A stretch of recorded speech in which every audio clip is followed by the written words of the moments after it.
Wow. Julie, thank you so much. I've known Julie a long, long time, going back to her days working in Kamala's Senate office. And we put a lot of time together out on the road on the last campaign, and I can't think of anyone better to be leading this campaign. So thank you so much. You're the best.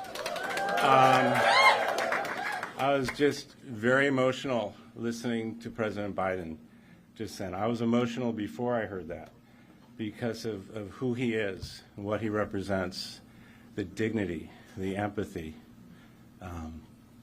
He's had my back personally. Some of my toughest moments as second gentleman, one, leaving the career that I loved, it was always the president who came up to me and said, look, I know, kid, you're a great lawyer. I know this must have been tough. But what better way to leave that than to support your wife, who you love so much, and your country that you love so much?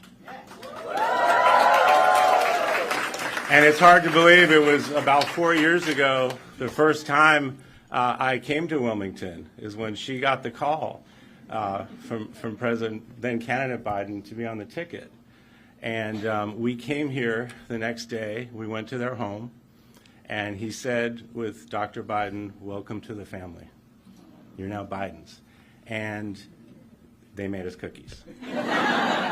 And they called our kids. And they called my parents. This was day one 4 years ago. And now look where we are now. To have been able to serve as second gentleman with him as our president, Dr. Biden as our first lady. Unbelievable.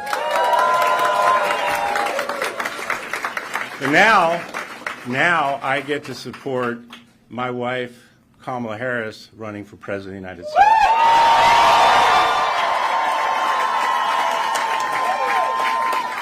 Let me tell you something. We are going to win this election.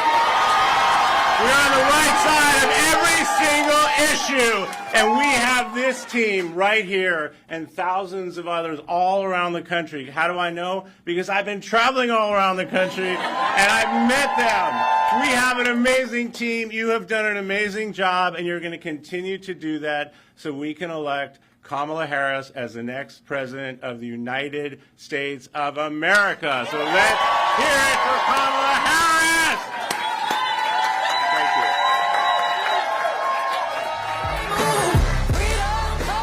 Thank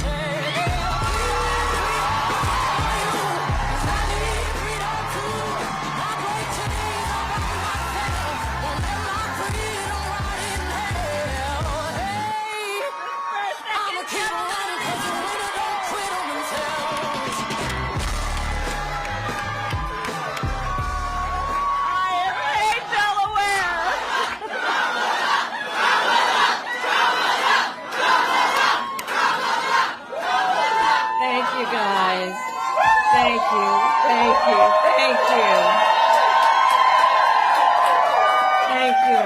Thank you. Can we just give it up again for my husband?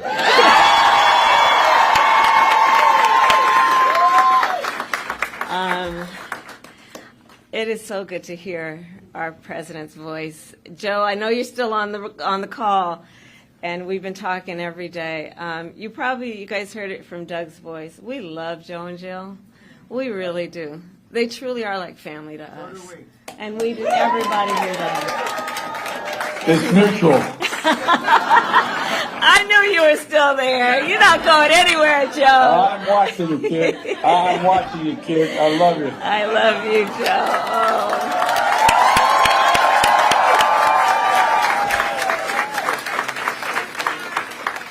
So, Joe, I'm going to recognize some of the electeds who are here, and then I'm going to get back to you. Hold on a second.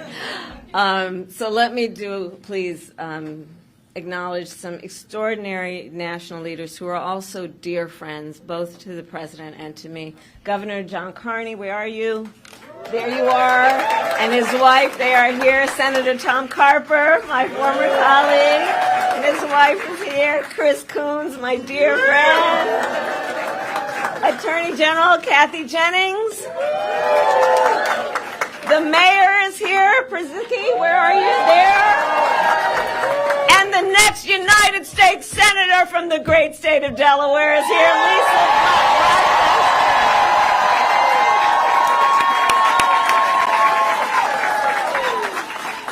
And I know everyone here has seen these elected leaders in this very campaign office on a regular basis.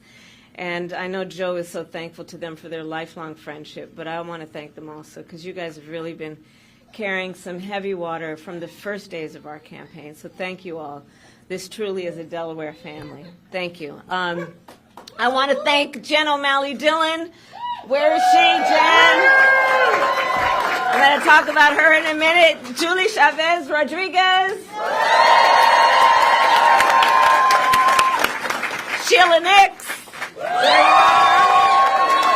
And the entire team that is here. I want to thank all of you and those who are joining from offices across our nation.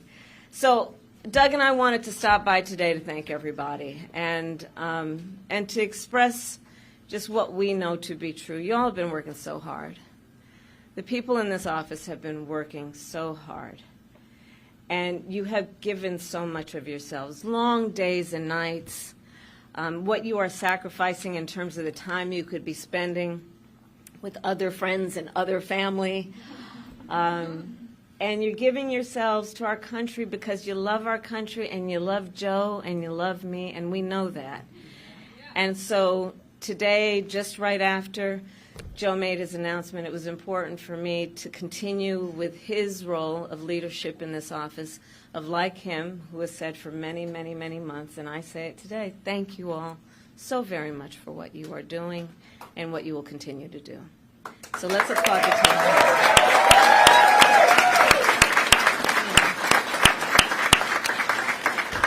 And I know it's been a roller coaster, and we're all filled with so many mixed emotions about this. I just have to say, I love Joe Biden.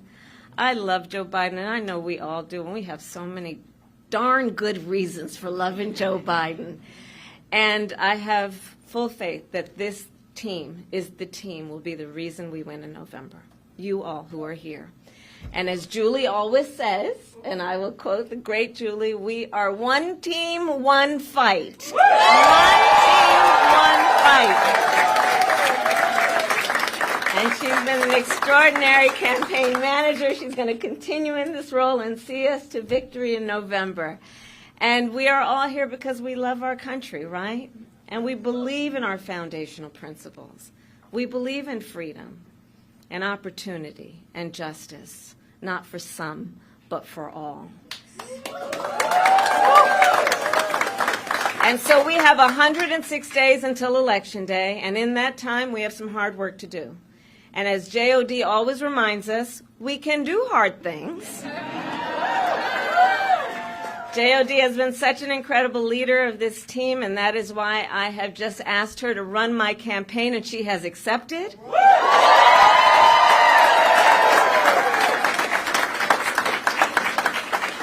And so over the next 106 days, we are going to take our case to the American people, and we are going to win. We are going to win. And so now I'm getting back to you, Joe. I will tell you all, it has been one of the greatest honors of my life, truly, to serve as vice president to our president, Joe Biden. Joe's legacy of accomplishment, just over a lifetime, but just over the last 3.5 years, is unmatched in modern history. In one term, he has already surpassed the legacy of most presidents who served 2 terms in office. Think about it. And I know everyone here in the campaign, we know.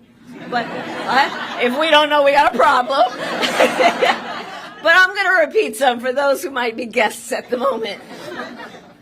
Joe got the COVID-19 pandemic under control. Remember those days? He has created more than 15 million new jobs. He brought together Republicans and Democrats and passed historic legislation. And I'm going to tell you, I'm a firsthand witness to all this work. I would sit with Joe in the Oval Office while he would bring members of both sides of the aisle and talk and listen and help them see what they may have in common and how we can actually work towards solutions. And because of their confidence in Joe, these accomplishments occurred. Joe has stood up for democracy at home, and he has stood up for democracy abroad. And he has always stood up for what he believes is right. And many of you may know, I first came to know Joe through his son, Beau. Beau and I worked together as state attorneys general.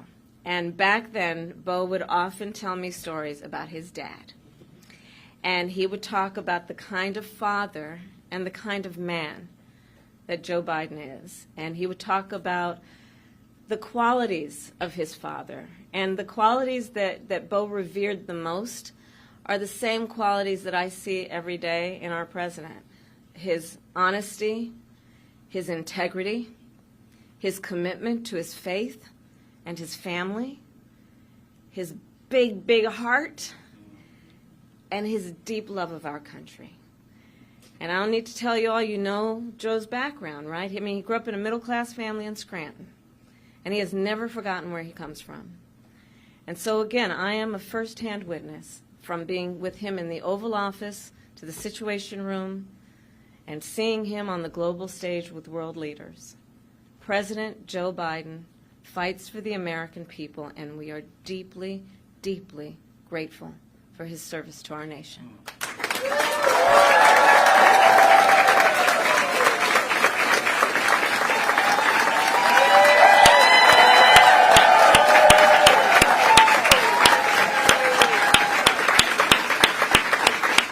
Joe, are you watching? Do you hear this clapping?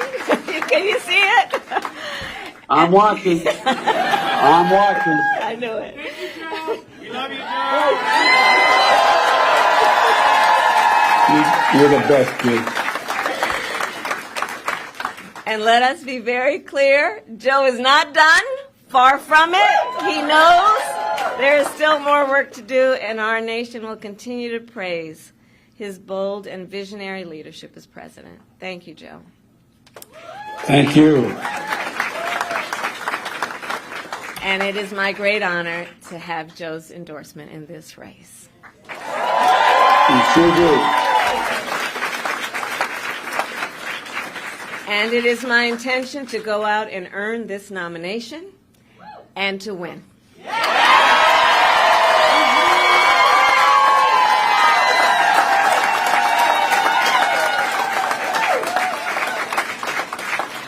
So in the days and weeks ahead, I, together with you, will do everything in my power to unite our Democratic Party, to unite our nation, and to win this election.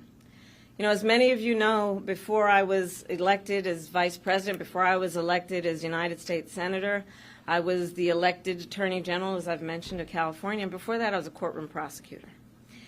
In those roles, I took on perpetrators of all kinds.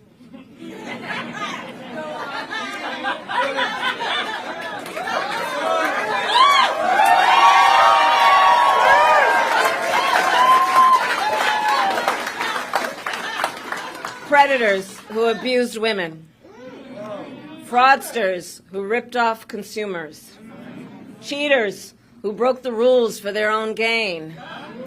So hear me when I say, I know Donald Trump's type.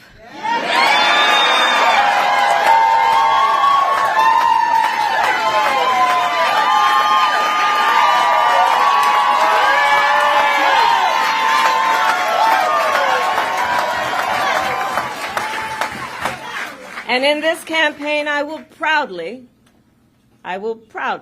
put my record against his.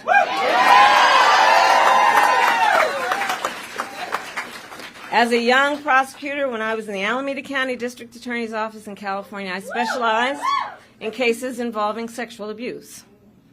Donald Trump was found liable by a jury for committing sexual abuse. As Attorney General of California, I took on one of our country's largest for-profit colleges and put it out of business. Donald Trump ran a for-profit college, Trump University, that was forced to pay $25 million to the students it scammed. As district attorney, to go after polluters, I created one of the first environmental justice units in our nation. Donald Trump stood in Mar-a-Lago and told big oil lobbyists he would do their bidding for a $1 billion campaign contribution. During the foreclosure crisis, I took on the big Wall Street banks and won $20 billion for California families, holding those banks accountable for fraud. Donald Trump was just found guilty of 34 counts of fraud. But make no mistake, all of that being said, this campaign is not just about us versus Donald Trump. There is more to this campaign than that. Our campaign has always been about two different versions of what we see as the future of our country, two different visions for the future of our country. One focused on the future, the other focused on the past. Donald Trump wants to take our country backward to a time before many of our fellow Americans had full freedoms and rights. But we believe in a brighter future that makes room for all Americans. We believe in a future where every person has the opportunity not just to get by, but to get ahead. We believe in a future where no child has to grow up in poverty, where every person can buy a home, start a family, and build wealth, and where every person has access to paid family leave and affordable child care. That's the future we see. Together we fight to build a nation where every person has affordable health care, where every worker is paid fairly, and where every senior can retire with dignity. All of this is to say, building up the middle class will be a defining goal of my presidency.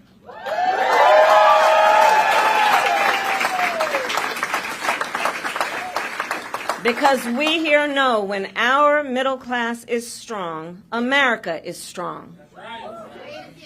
And we know that's not the future Donald Trump is fighting for. He and his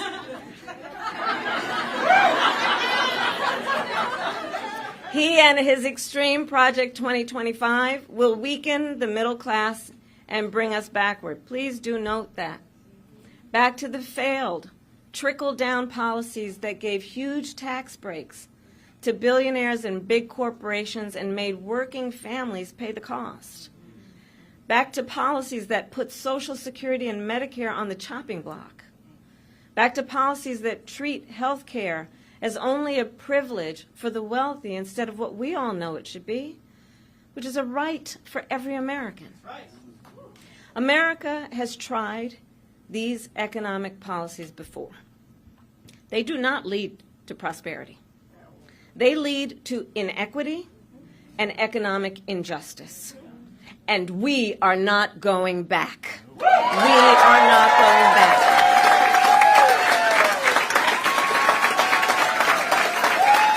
You're not taking us back. Our fight for the future is also a fight for freedom.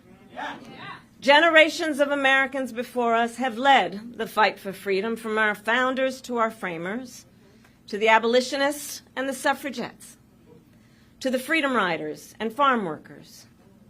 And now I say, team, the baton is in our hands. We who believe in the sacred freedom to vote. We who are committed to fight to pass the John Lewis Voting Rights Advancement Act and the Freedom to Vote Act.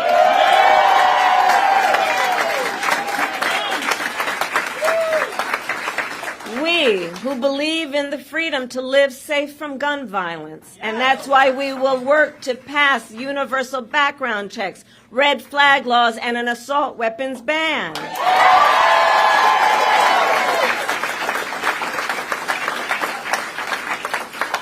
We who will fight for reproductive freedom, knowing if Trump gets the chance, He will sign a national abortion ban to outlaw abortion in every single state, but we are not going to let that happen.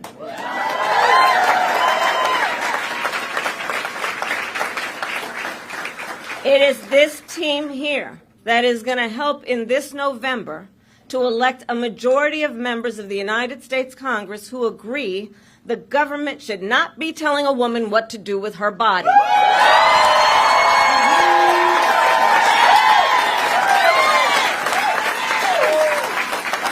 And when Congress passes a law to restore reproductive freedoms, as President of the United States, I will sign it into law.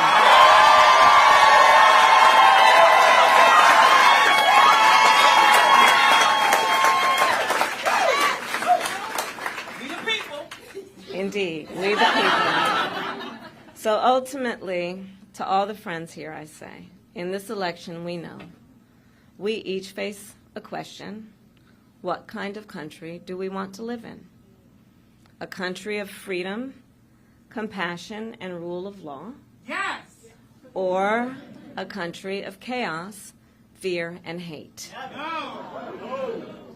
You all are here because you as leaders know we each, including our neighbors and our friends and our family, we each as Americans have the power to answer that question. That's the beauty of it, the power of the people. We each have the ability to answer that question. So in the next 106 days, we have work to do. We have doors to knock on. We have people to talk to. We have phone calls to make. And we have an election to win. So are you ready to get to work? Do we believe in freedom? Do we believe in opportunity? Do we believe in the promise of America? And are we willing to fight for it? And when we fight, we win. God bless you all, and God bless the United States of America and Joe Biden.